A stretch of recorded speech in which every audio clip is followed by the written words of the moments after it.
Welcome to Desire Discovery, where we discuss sexual health and your erotic self. Today, I'm streaming live and discussing some questions that I have about intimacy, so I'm glad that you could join me.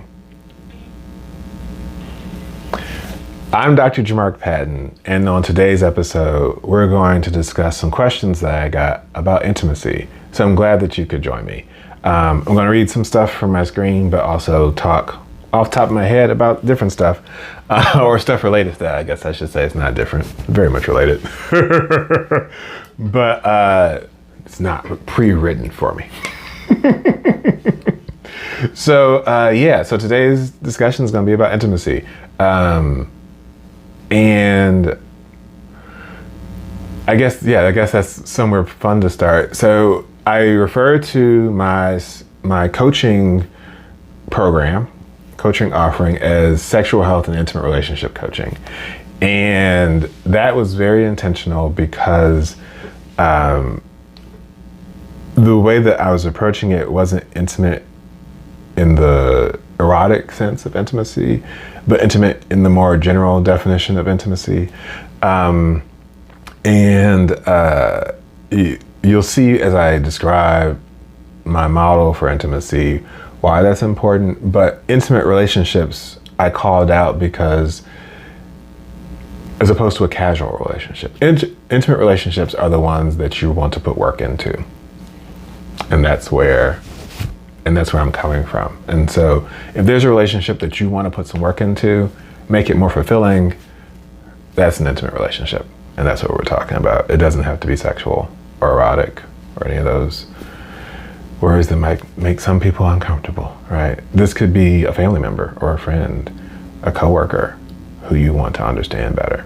So while I am going to talk about this under the umbrella of my sexual health work, and produce this and publish it in that space, what I'm talking about here in this model of intimacy is applicable to all your relationships, not just the ones you care about making more robust and deeper. So all right, let's get started.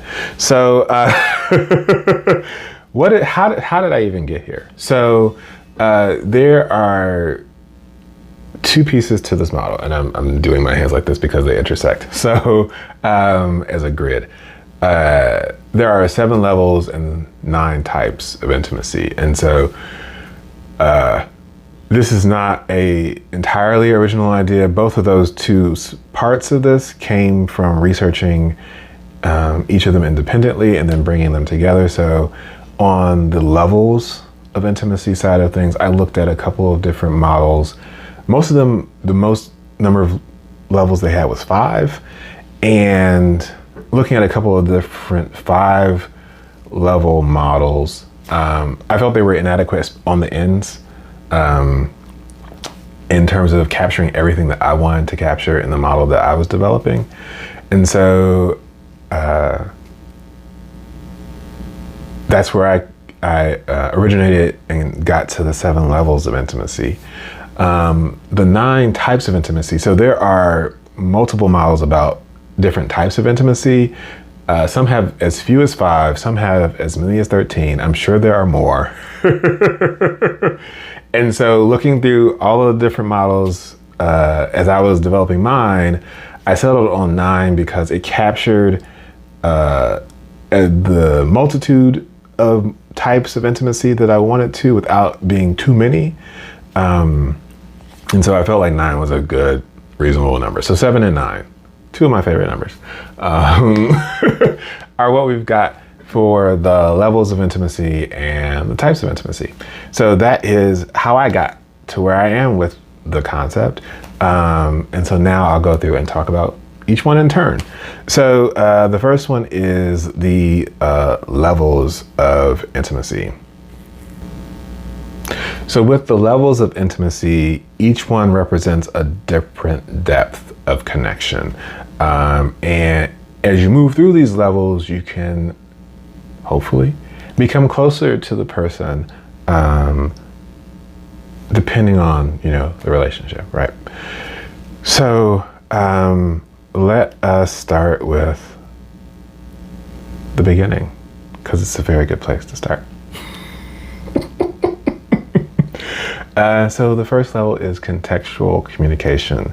And so this is day-to-day casual communication.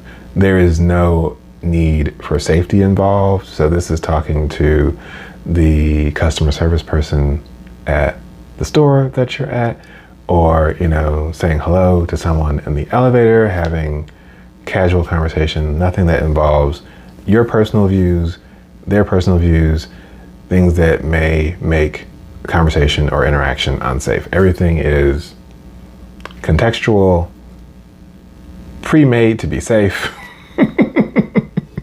And so there's no depth to the relationship, right? I don't know who this person is, maybe other than their name. If I know their name, I know what they look like. Maybe if I'm actually talking to them in person, I might be talking to them on the phone, right? But you have some form of relationship with this person. Some form of transaction is happening, even if it's just pleasantry as you're passing them, right? So that is contextual communication. And it was important for me to include this lowest level because the next level you'll see is safe communication. And so there had to be something below safe communication. And so that's where we start. We start with contextual communication. So now safe communication, these are polite communications that don't have much depth to them. So think about an early friendship. You just met this person, you're vibing well, but you don't share everything, right? You don't just come out and be like, oh. Because you might, you know, it's a little much. Come on. Boundaries, which is another episode for another day. But very much related to the topic of intimacy. And so, you know, or, you know, think about at work, people who you work with all the time, you need to have trust and safety in those conversations. And so how do you, without getting too deep into your own stuff or into their own stuff, establish communication, establish norms, rituals, things that allow your relationship to be productive. So that is the second level, safe communication. The third level is where we start to talk about others' opinions and beliefs. So this is where we talk about views in society, we talk about cultural happenings, we talk about celebrities and all those other type of things. We start to bring in other people's opinions and we comment on those together. So think about, you know, I never watch it, but, you know, think about something the Kardashians might have said on their show. Are they still on TV? I don't even know. But you know, something that was said on reality TV and they, you know, expressed some view about something and now you're talking about it, sharing it. And, you know, you're not sharing your own beliefs. They're not sharing their beliefs with you. You've got this third entity, third party that you're talking about. So that's where we're at. The next level though is when you start to incorporate your own beliefs. This is now you feel safe enough to start sharing your thoughts on politics and religion and all these other things that people tell you not to talk about in mixed company. And so this is now the fourth level where you're building more trust because you're putting yourself out there, right? Who I am is now a part of the conversation, not just these things that affect culture and society at large, not just these things that matter to the interaction, transaction that we're going through. We're talking about me now, we're talking about you now, and we're starting to develop the trust. The next level after that, the fifth level, is when you start bringing in feelings and experiences. So when you are now sharing your emotions with people, they're sharing their experiences with you, their personal experiences with you, not just something, you know, very contextual and relevant to the transaction, right? They're now getting deeper, allowing you in, you're allowing them in. That is this fifth level of sharing feelings and experiences. Next level, the sixth level, is talking about needs, emotions, and desires, right? So before, you were willing to open up and talk about your opinions and beliefs, but now you're getting to a point where you're talking about, these are things that I need to be a complete human. These are the things that I'm feeling. These are the things that I desire for my future. And the other person is sharing those with you as well. So that's the sixth level. And for some models, this was the top level. And for me, I needed something more. And so the final level, the seventh level, is where we're talking about our needs and desires. And so this is the point where you have a partnership with someone. You have shared beliefs. You have shared desires. And so that's the seventh level, the most intimate level, where you have these shared desires and goals. So those are the 7 levels. So you start off contextual, very transactional. You move to a little bit more of a safe space where you're very intentionally establishing safety between the two people. Then you start looking at other people's opinions and beliefs, and you feel comfortable talking about things in society at large. Then you start sharing your own opinions and beliefs. Then you start sharing your own feelings and desires, wants, needs. And then finally, you have shared needs and desires. So those are the 7 levels. If you have any questions about that, feel free to leave them in the comments below. And I will be happy to answer them. Right, so we took a look at the different levels of intimacy, and when you think about those, you can think about, what type of relationship do you want to build with someone? To what level is this relationship going to go? I actually give you, before I go in and start talking about the types of intimacy, I'll give you an example with the levels that I have personally used. So for me, the 7th level is a partner, someone who I do have those shared desires, goals, needs with, right? Levels below that, I use different terms. So the level right below that, I refer to as someone as the consort. So they are someone, I'm looking at my notes, where I'm actively discussing with them my needs, my desires, my emotions, right? I am open with them. I am open as possible until a point of, now we have shared goals, right? And so for me, consort means you're there. We're both there for each other, right? But it's not to the level of we are planning future together. It's not to the level of we have the shared vision of who we are. And so that's the difference. And so I have used the term consort to describe relationships. I was going to say partners, but then that would confuse the conversation. But I have used the term consort to refer to someone who is very close to me.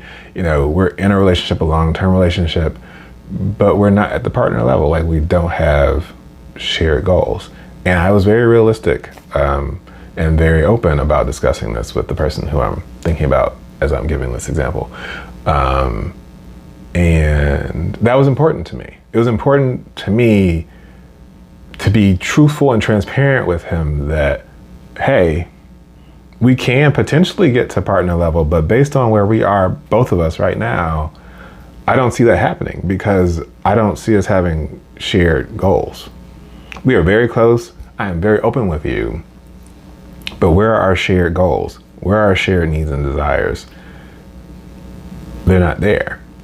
So I cannot and I won't use the term partner with you because I don't want to give a false impression of who we are and where we are and where we're going with this relationship. Very willing for it to grow and expand, but at the present moment, let's be realistic. And, you know, I was very, very proud of myself for being open, transparent, but then also having boundaries and being very clear with them and very firm with them. So yeah, that is my lived example of this model. All right. Now we're going to talk about the 9 types of intimacy. And as I mentioned in the intro, There are multiple models for the types of intimacy out there. I did research and, whittled it down to 9 rather than having an overly expansive or too narrow set of types of intimacy. I'm going to go through all of them. Knowing myself, I'm going to tell you all how I'm going to do this, and then it might change as I'm doing it. But I'm going to go through all of them, and then I'll give some examples. But I might give some examples along the way. However my brain decides to work for you all while I'm recording this is how it's going to work out. So the first type of intimacy that we're going to talk about is the one that most people are probably going to expect, and this is erotic/sexual intimacy. So this is physical attraction, physical intimacy with erotic intent, sexual intent, orgasmic intent. However you want to interpret what I'm saying, y'all are probably getting naked together in some way, shape, form, or fashion. You're at least being mentally, physically, spiritually intimate with this person. And actually, I'm glad I just said that the way that I said that, because something that I think and say in different places, but haven't said on this channel as of yet, anything that's published anyway, is that for me, sexual intimacy, sexual health, interchangeable in the what I'm saying right now, is one of those places, spaces where physical, mental, and spiritual intimacy or health all align and intersect. When you really think about and break out what it is that you are experiencing as an erotic being, as a sexual being, the fullness of it happens when you are physically, spiritually, and mentally intimate with the other person, or persons, as I like to remind people. So yeah, I'm glad I said that like I said it, so that I could say that out loud. But it was an aside, truly and truly. So we're gonna get back to what we're talking about. So I gave you the example. I talked about the first one that I thought everyone would be expecting, so I made it first: erotic/sexual intimacy. All right, and so now we'll get into the other 3, which I also just mentioned. But order matters sometimes. So next is physical intimacy, physical non-sexual intimacy. So this is about touch that does not have a sexual intent, does not have an erotic intent. So this is like a hug from a friend or a pat on the back. The classic example for this one is a parent laying with their child. Physically intimate, there is no sexual intent, but there is an established level of trust, right, between those two people. In this case, their parent and child. And friends hug each other, friends kiss each other, and it's non-sexual all the time, right? So that's what we're talking about when we talk about physical, non-sexual intimacy. The next one is emotional intimacy. And so this is when you open up about your feelings. This is when one or both of you, or the multiplicity of you, are open about what you're feeling, and can discuss and experience those feelings together.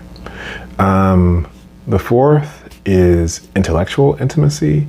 And so this is connecting through ideas. So you think about people who you work with on really big projects. That's intellectual intimacy. If you're in a book club and you're discussing a book, that's intellectual intimacy. If you are in a chat group and you're talking about politics and debating other issues, that's intellectual intimacy. And so that's, up here, right? So we talked about physical, we talked about 2 mental things, emotions and intellectual intimacy. The last one in this group that I've kind of clustered together before is spiritual intimacy. And so this is having shared values and beliefs. Easiest way to describe this, people who you go to church, synagogue, mosque with, temple with, you have some form of spiritual intimacy with them. It may differ, right? The levels might be different, right? And we're going to get into that after I've described all the types of intimacy. But people who you have aligned worldviews with, aligned spiritual views, you have similar or the same rituals and practices, that's spiritual intimacy.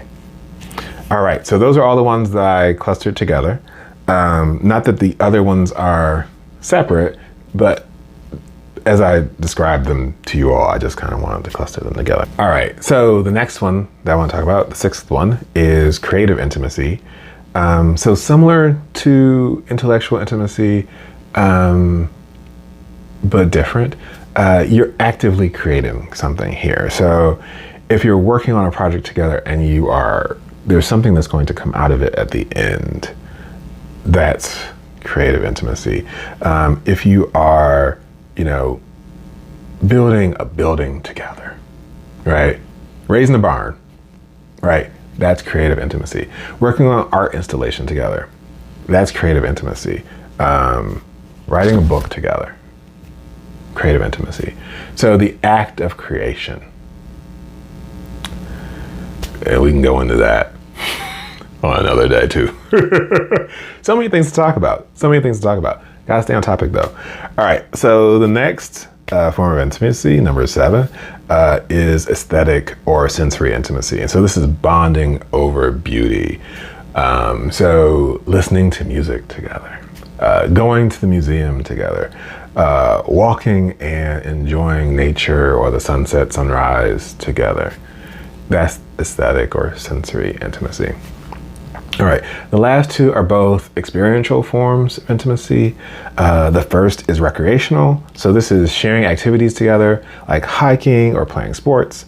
And then the final one is common cause intimacy. So this is, you're doing something together that has a shared purpose or a shared outcome. So, volunteering and working together, those are forms of common cause intimacy.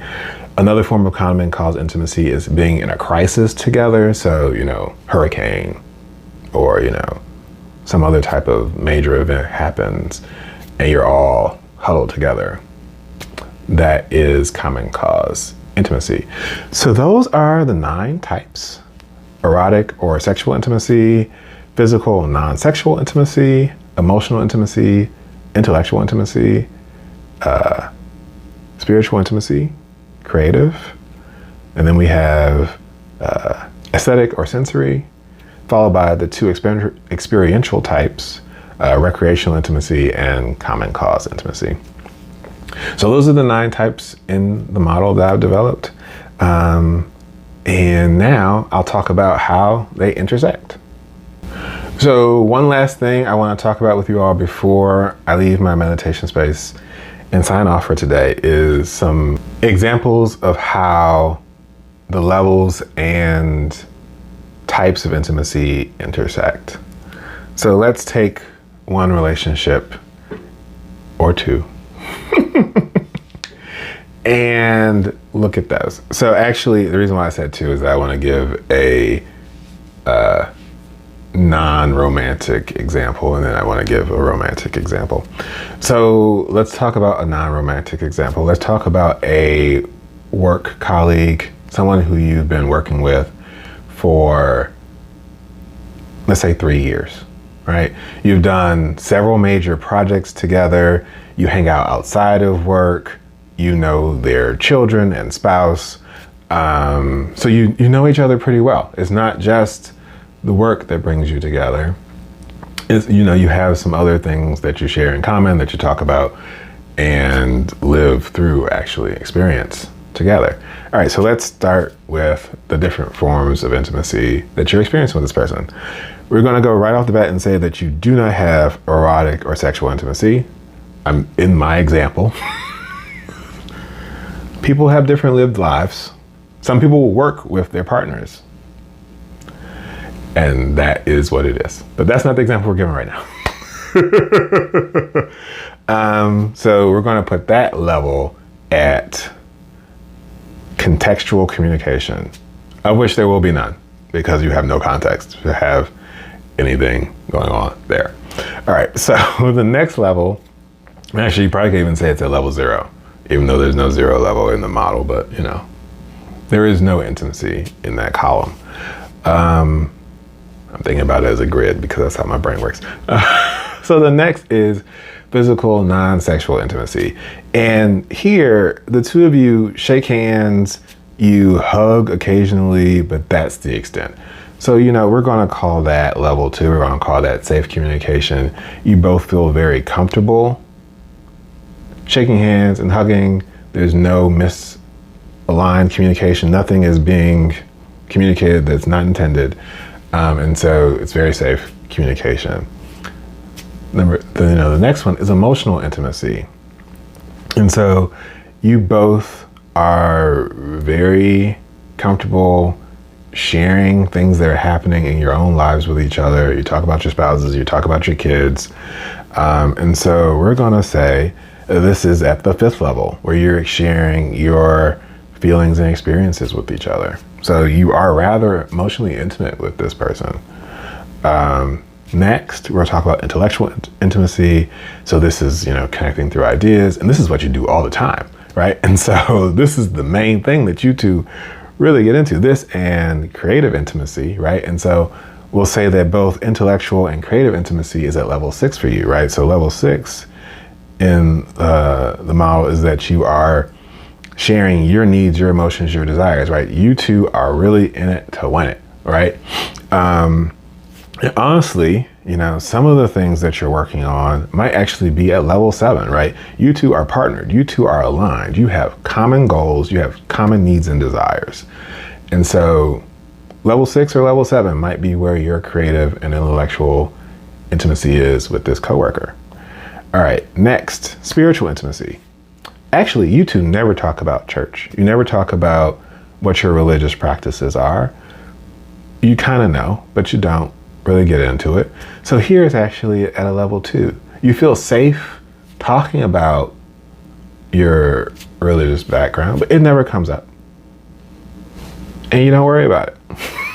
And you keep it pushing. The next is aesthetic or sensory intimacy. So you have,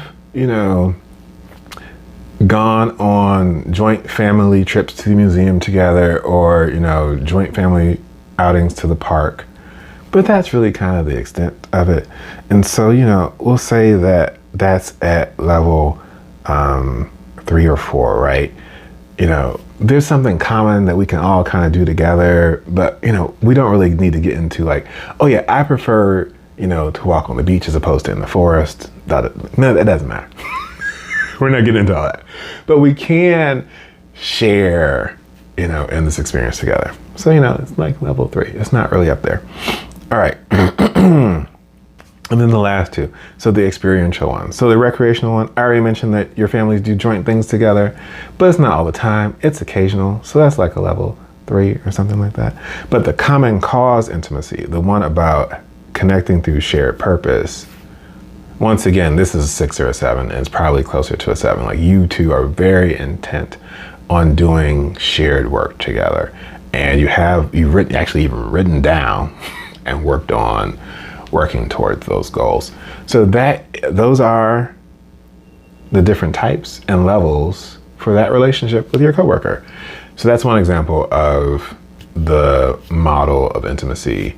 So the next example that I'll give is with a relationship that is almost exclusively sexual. And let's say that you and this other person have a very open sexual relationship. And by open, I mean you're transparent and you talk about things and you discuss. I don't mean open in terms of multiple partners. that's another conversation for another day. And so you have a very well-established sexual relationship. So let's start with the first form of intimacy, which is the erotic or sexual intimacy. And that one's high. It is not a level of 7. You don't have shared needs and desires. You do, however, very enthusiastically share your own needs and desires with this other person. So you're at a level of 6, right? You have a very trusting relationship. You have a very open and honest relationship. Transparency is there. And you're both supportive of each other's needs. It's a beautiful thing. It's amazing. However, when you look at the other forms of intimacy, you do experience some physical, non-sexual intimacy with this person. You do have some level of emotional intimacy with this person. But when it comes to intellectual, creative, spiritual intimacy, those things are all at 0. You have no recreational intimacy with this person. You have no common cause intimacy with this person. And so really most of your relationship is centered on physicality, and very specifically sexual physicality, along with some emotional intimacy. But that's it. And so this is actually not uncommon. This happens very often. We call them friends with benefits. Or, words that I need to bleep out, so I'm not going to say them. F buddies. All right, so, this is very common. This is not an uncommon thing in our society. And for those who actively participate in hookup culture, you may not, the only form of intimacy you have with this person might be the erotic sexual intimacy. And that's it. And that's okay for some people. It's not okay for other people. And we need everyone to be okay with what everyone else is okay with. And let people live their lives. All right, so that is another example of looking at the model. All right, now, last example, before I sign off, is a relationship, an established relationship with a person who you're referring to as your partner for one reason or another in these levels of intimacy. Let's say you've been together for 5 years, you live together, you work together, just to make the example easier for myself. And so let's start at the beginning, as we do. Erotic sexual intimacy. Y'all are at level 7, right? You have shared goals and shared desires. You're open and enthusiastically discussing those things. Physical, non-sexual intimacy. You're doing that. Hugs, walking together, things that are non-sexual but still physically intimate. You sit next to each other without, being scared. I would hope. Emotional intimacy. Once again, at one of the higher levels, 6 or 7, you're completely open and honest. Intellectual intimacy. You're working together. Intellectual and creative intimacy. And common cause intimacy. All those are at 7. Your work is tied to each other. You're very much in each other's lives. Spiritual intimacy. Once again, you two are aligned. You have very, if not the same, spiritual practices and beliefs. Finally, not finally, actually, there's 2 more. Aesthetic and sensory intimacy, you both enjoy going to the same things. However, there are some things that you don't do together and you do with your other friends. And so maybe this one's at a 5 or a 6 instead of being at a 7. And then the last one is recreational. Once again, I'll use the same example. Like there are some things that you two are not aligned on. It's not a complete alignment, but you are very much there for each other. And so this is at a 6, but you have other friends who you do other things with. And so overall, most of your levels for the different forms of intimacy are a 6 or a 7 with this person. They're not all at 7 though. That's the main thing I wanted to point out. There is room for other people in your life to fill and have a level 7 or a level 6 form of intimacy with. When I first started to develop this model, I was talking about it with my friends, and that was one of the things that I really highlighted to them was that, This model works with friends, with family, and with romantic partners. This isn't just limited to sex and romance, right? This is, how do you interact with people? How do you engage with trust, establish trust, build trust with other people? I feel like one of the most important parts of developing this model and putting it out there and sharing it with people is to understand that part, that there's a very heavy focus on romantic partnerships. I was going to say in the West, but actually, honestly, just thinking about it for 2 seconds, most cultures, right? Because the pair unit of, husband and wife producing offspring is the model under which most cultures are operating. There are some that don't, but, let's keep it to what, you all are talking about, right? And so those things are changing. People's ideas are expanding. However, when you think about what's the common model, what are people stopping and doing most of the time?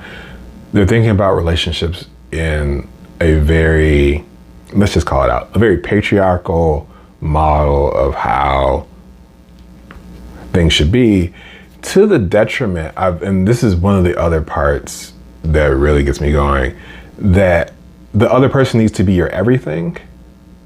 And so that other person needs to be a level 7, not 6. The other person needs to be a level 7 for all 9 types of intimacy. That sounds exhausting. It really sounds exhausting. And I applaud people who are very much in the mode of monogamy and have found someone who is a level 7 for all of those things. However, being realistic and recognizing the truth, oftentimes your partner, I'm using air quotes because it's not my use of the term partner, isn't going to fill all those types of intimacy to level 7. And so you have friends, coworkers, people in your book club, or whatever these other spaces are, who get to that level 6 or 7 for you. And so that you are feeling more complete and full in your intimate self, right? You're allowing people in these different parts of you. So yeah, that I think sums it up. And I hope that, this live stream of me answering about my model is useful for folks. So if you haven't, so the folks who have checked out the article and started asking questions, but if you haven't checked out the article, I'll have a link to it below. It'll have the 7 types, or I should say the 7 levels of intimacy, as well as the 9 types of intimacy. And if you have any questions for me, leave them in the comments here, leave them in the comments on the article, and I'll get back to you. I really want to hear what you're thinking. And I think that's it for today, right? I think so. I don't think there's anything else to talk about intimacy. There's a lot more to talk about for sure, but let's keep it focused for today. So I think I'm going to sign off. I want to thank y'all for joining me here today on Desire Discovery, where we talk about sexual health and your erotic self. I'm your host, Dr. Johmarx Patton, and I really hope that you have a healthy day. Bye, everybody.